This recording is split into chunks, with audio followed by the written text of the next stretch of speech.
It was past midnight, and we were all slumped on the couch in Luke's living room. Luke, Tyler, and me. We'd already played through every game he had, watched some horror flicks, and devoured half the snacks in the house. Typical sleepover stuff. But now, with nothing left to do, boredom was creeping in. Tyler, Luke's cousin who was always up for doing something crazy, perked up and grinned. "Why don't we check out your basement?" he suggested. Luke hesitated. "There's just old junk down there. Boxes, broken furniture. Nothing special." "Exactly," Tyler insisted, eyes gleaming mischievously. "Who knows what we might find?" 10 minutes later, we were standing in Luke's dusty, cobweb-filled basement, shuffling through stacks of old cardboard boxes. That's when Tyler spotted it. An ancient-looking book wedged in the corner, half buried under some musty blankets. The cover was cracked, and the title, The Candleman's Game, was barely legible through the dust. "Whoa, what is this?"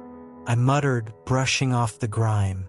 The pages looked yellowed and fragile, but something about it felt wrong, like we shouldn't even be touching it. But Tyler, grinning like he'd struck gold, was already flipping through it. "Let's see what kind of game this is," he murmured. We should have stopped right there, but we didn't. We gathered in Luke's living room, the book open on the floor between us. Tyler read the rules aloud. "Light a candle, say the name Candleman, and keep the flame burning without looking directly into any mirrors." He snorted. "What a joke. This is like one of those lame Bloody Mary ripoffs." I rolled my eyes, but Luke, who usually stayed away from spooky stuff, looked nervous. "So, what happens if we break the rules?" Tyler shrugged. "The book doesn't say. Probably some 'you'll be cursed forever' nonsense." He looked at us expectantly. "Come on, let's just try it. What's the worst that could happen?"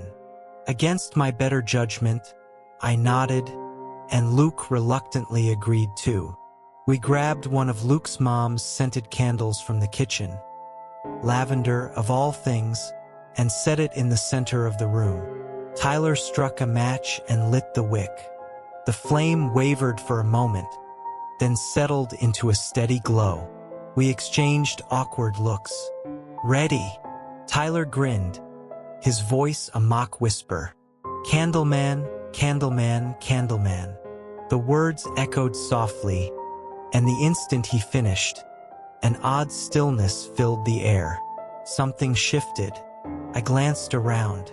The room seemed darker, like someone had turned down the lights. Shadows stretched long and thin, curling up the walls. The candle's flame flickered wildly, swaying as if caught in a strong breeze, except the windows were shut, and there wasn't even a hint of air movement. "Did someone open a window?" Luke whispered. His voice sounded too loud, like it was out of place in the thick, unnatural silence. Tyler just laughed. "Relax, it's just a stupid game." But I couldn't shake the feeling that something was wrong. A chill crept up my spine, and I found myself staring at the mirrors lining the room's walls, the urge to look at them almost overwhelming. "Don't," Luke warned quietly, as if reading my thoughts, but for the life of me, I couldn't look away. We sat there, staring at the flickering candle, and that's when things started getting weird. The shadows on the walls, they didn't look right. They seemed to bend and stretch, rippling as if they had a mind of their own. I tried to tell myself it was just the candle playing tricks, but then I caught movement out of the corner of my eye. I glanced at the mirror to my left and froze. Our reflections, mine, Luke's, and Tyler's, they weren't moving the way we were. While we sat still, our mirrored selves twitched and shifted, heads turning slightly, eyes narrowing as if watching us. My mouth went dry. I blinked, but it didn't stop. The reflections weren't just out of sync. They were wrong. Guys, I whispered, but before I could finish, something flickered in the glass behind me. I looked closer, my pulse thundering in my ears. There, just for a second, I saw it. A tall, dark figure looming behind my shoulder, its form blurry and indistinct. I whipped around, my heart hammering. Nothing, just empty space. "Did you see that?" I gasped, my voice shaking, but Tyler just smirked, leaning back. "See what? You're just spooking yourself, man." "Seriously, Matt, quit." Luke started, but then Tyler was gone. 1 second he was right there, laughing at me, and the next, nothing. Just an empty spot on the carpet. Luke and I shot to our feet, the room spinning around us. "Tyler!" Luke's voice cracked. We scrambled around the house, calling his name, yanking open doors. But it was like the layout had changed. Hallways seemed to stretch endlessly, leading to places I'd never seen before. Every mirror we passed distorted, showing glimpses of rooms that shouldn't exist, or shadows slinking along the edges. "This isn't real," Luke muttered desperately, his face pale. "Where is he?" I didn't have an answer. All I knew was that Tyler hadn't just left the room. Something had taken him. "Blow out the candle," Luke shouted, panic twisting his face. I lunged for it, but the moment my hand reached out, the candle slid away. Just a few inches, like an invisible hand was toying with us. My heart sank. I tried again, and it jerked even farther. The flame flickered wildly, casting twisted shadows that seemed to laugh at us. "Stop it!" Luke screamed, near tears. We chased the candle around the room, until, finally, I cornered it on the table. With a desperate swipe, I pinched the wick between my fingers, snuffing out the flame. The air shifted, that suffocating darkness lifting slightly. We stood there, gasping, staring at the now lifeless candle. But Tyler was still gone. I turned to the nearest mirror, dread coiling in my gut. And there he was, Tyler's reflection staring back at us. He was pounding on the glass, mouth open in a silent scream, his eyes wide with terror. I stumbled backward, my pulse roaring in my ears. His lips formed desperate words over and over. "Help me." We were too late. Luke's face crumpled as Tyler's reflection began to fade, swallowed by the dark glass. I wanted to scream, to shatter the mirror, but I couldn't move. We'd ended the game, but we hadn't saved Tyler. We'd trapped him forever. It's just after 7 p.m., and the house feels eerily quiet without Mom and Dad. I've always thought our place was a little creepy. It's one of those big old houses that groans and creaks for no reason, with long hallways and dim lighting that never seems to reach the corners. The backyard stretches into a thick patch of woods, dark and tangled, like something straight out of a horror movie. But tonight I'm trying not to think about that. To make it less spooky, I invited Chloe over for a sleepover. It's just me, Chloe, and my little sister Emma, who's 8 and still loves those annoying cartoon shows.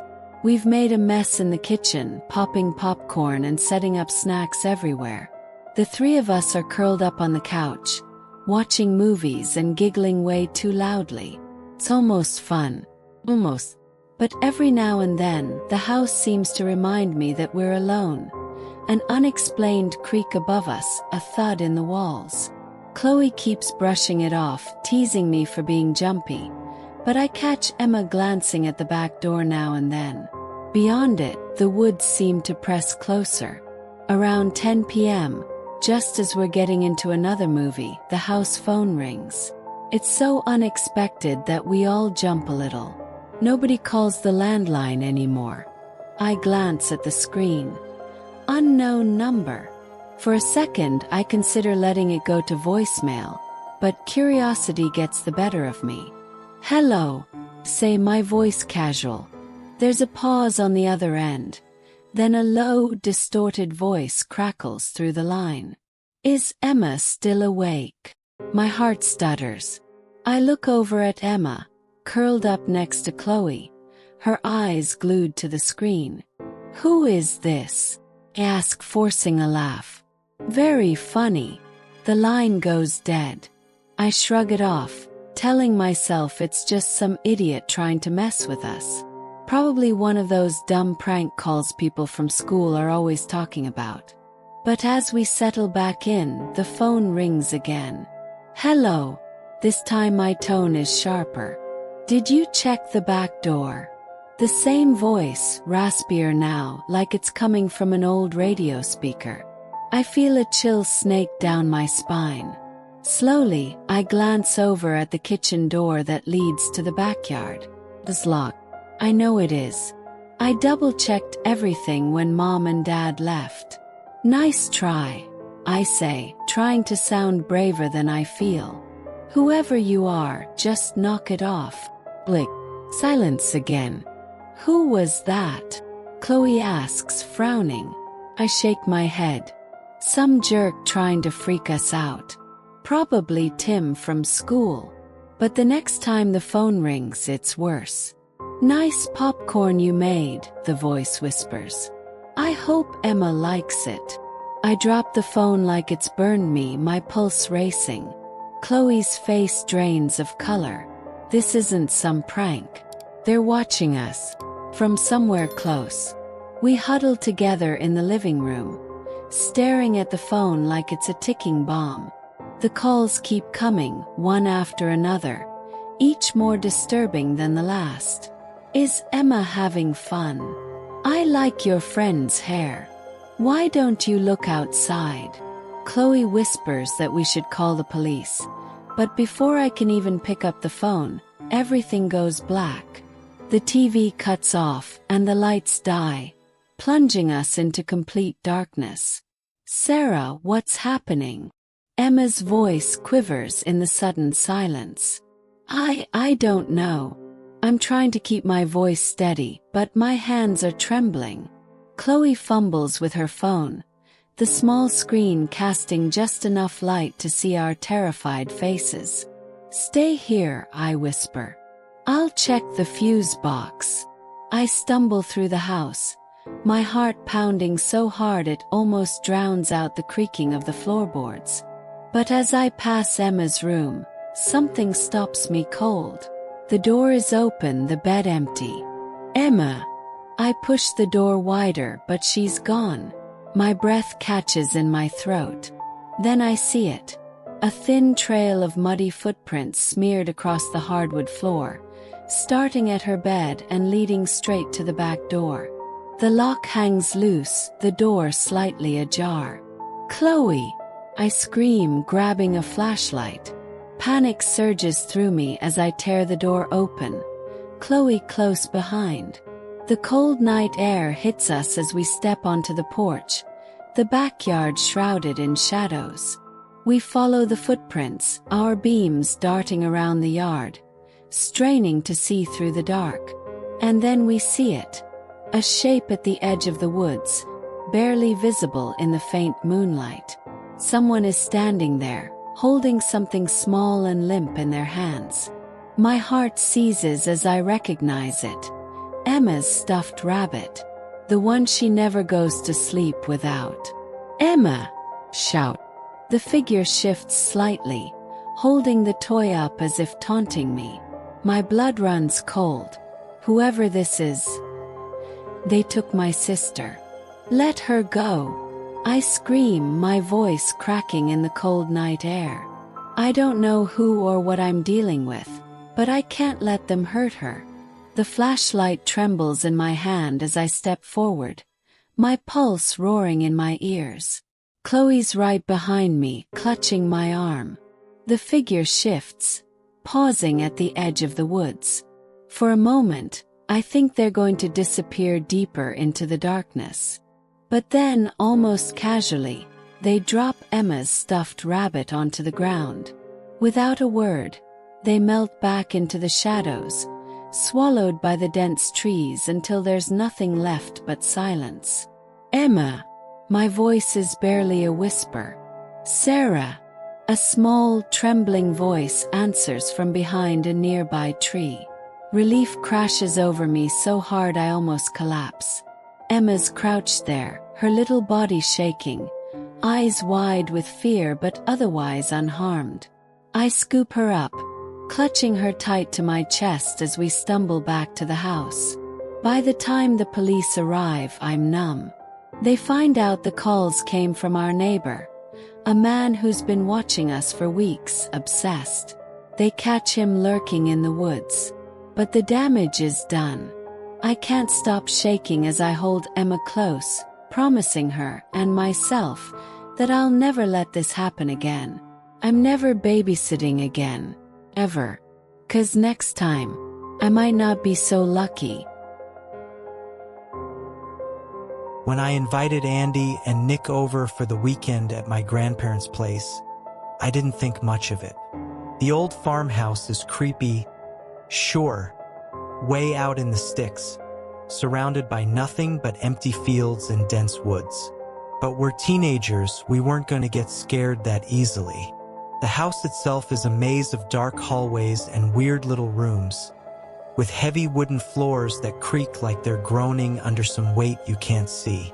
My grandpa always said the place was built with character, but it mostly just feels haunted. By the time night settled in, we'd already blown through all the typical sleepover stuff. Movies, snacks, talking about school. Bored and restless, someone, I think it was Nick, suggested we play hide and seek. I laughed it off at first, thinking we were too old for that. But there was something about the house, the way the shadows seemed to move, that made the idea more thrilling. So I agreed.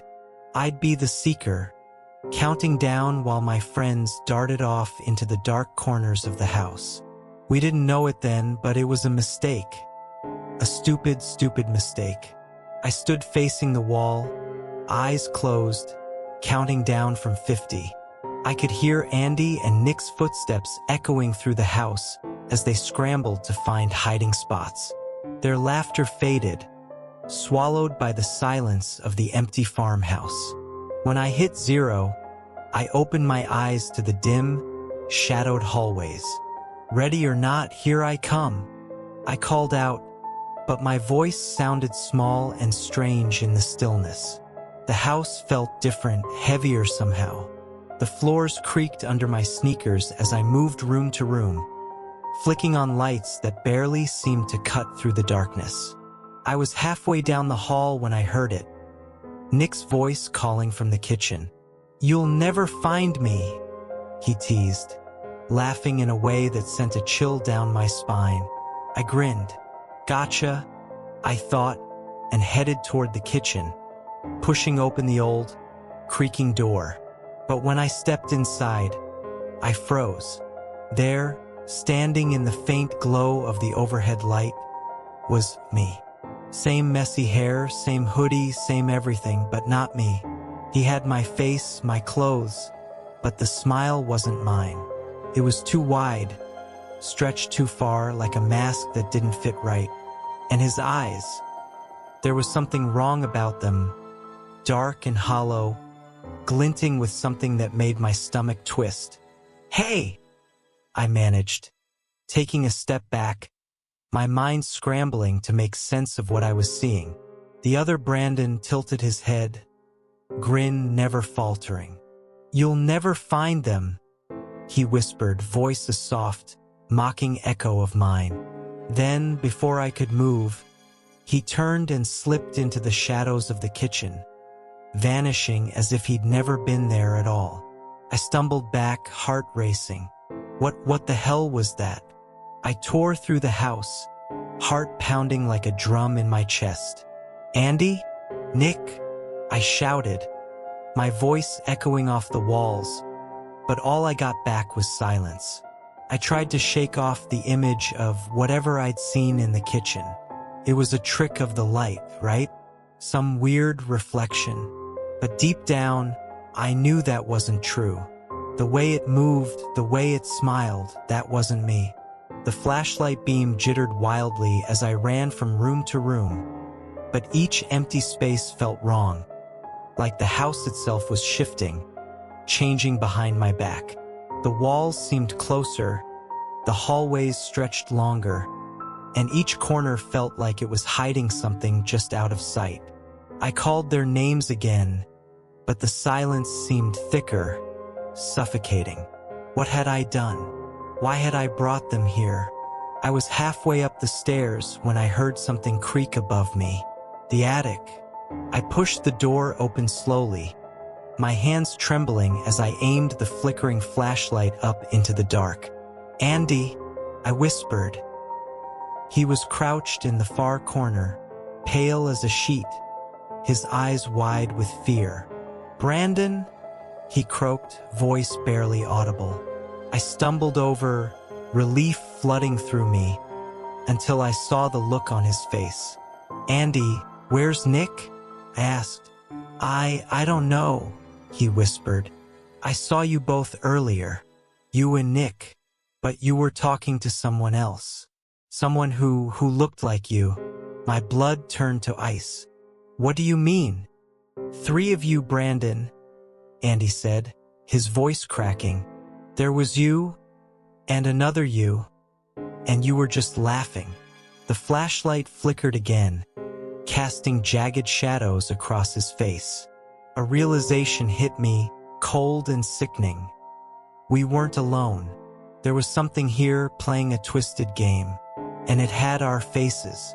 We spent the rest of the night huddled in the attic, too terrified to move, listening as voices echoed through the house. First, it was Nick's voice calling out, pleading, "Brandon, where are you?" Then my voice joined in, a mocking sing-song. "Come out, Andy. Come play." Every time we heard it, Andy would squeeze his eyes shut, his whole body trembling. By dawn, the voices had faded, replaced by the soft creak of the farmhouse settling. The first light of morning spilled in through the dusty windows when we finally heard the front door open and slam shut. "Brandon?" my grandfather's voice called. "Andy? Where's Nick?"